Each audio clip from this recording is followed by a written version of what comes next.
Shalom, perkenalkan nama saya Sherly Yakob, NPM saya 216120111112. Saya dari Fakultas Ekonomi, Prodi Manajemen. Nomor absen saya 26. Di sini saya akan menjelaskan materi pencemaran air. Dan silakan simak videonya. Air merupakan sumber daya yang terpenting di planet bumi, sebab menjadi esensi dari semua kehidupan. 2/3 dari permukaan bumi merupakan air.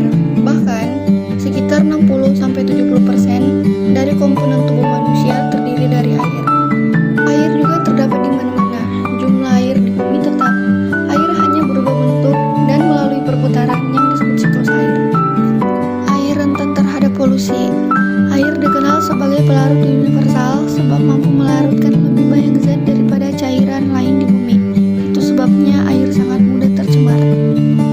Pencemaran air adalah pencemaran badan air seperti lautan, laut, danau, sungai, air tanah, dan lainnya yang biasanya disebabkan oleh aktivitas manusia.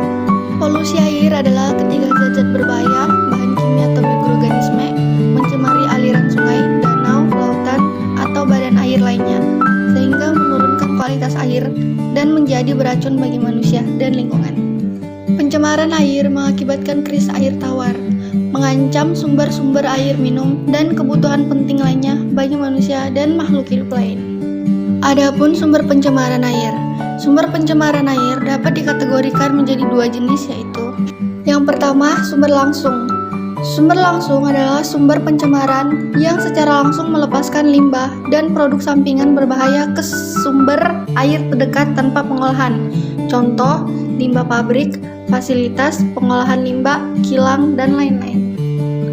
Yang kedua yaitu sumber tidak langsung. Sumber tidak langsung yaitu polutan atau bahan pencemar yang masuk ke dalam badan air melalui air tanah, atau atmosfer seperti hujan asam. Beberapa polutan air yang paling sering ditemukan antara lain limbah domestik yaitu dari rumah tangga, limbah industri, insektisida, dan pestisida, deterjen, dan pupuk. Dampak pencemaran air. Air dapat menimbulkan dampak negatif tidak hanya pada manusia, tetapi juga pada lingkungannya. Terdapat beberapa dampak pencemaran air, diantaranya penyakit, kerusakan ekosistem, eutrofifikasi, gangguan rantai makanan. Yang pertama, penyakit pada manusia. Minum atau mengonsumsi air yang tercemar akan berakibat buruk pada kesehatan. Air yang tercemar dapat menyebabkan penyakit seperti tifus, kolera, hepatitis, dan berbagai penyakit lainnya. Yang kedua, kerusakan ekosistem. Ekosistem sangat dinamis dan merespon perubahan lingkungan bahkan yang terkecil sekalipun. Polusi air dapat menyebabkan seluruh ekosistem rusak jika dibiarkan tidak terkendali. Yang ketiga yaitu eutrofifikasi. Eutrofifikasi adalah masuknya bahan kimia dalam badan air yang mendorong pertumbuhan alga atau ganggang. Alga ini membentuk lapisan di atas kolam atau danau, lalu mengurangi oksigen dalam badan air.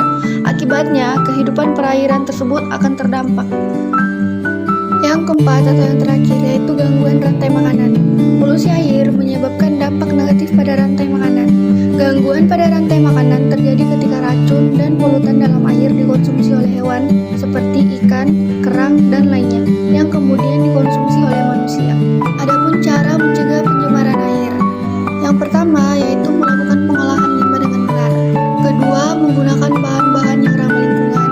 Ketiga, tidak membuang sampah di sungai atau sumber air lainnya. Yang keempat, menanam pohon di setiap lahan yang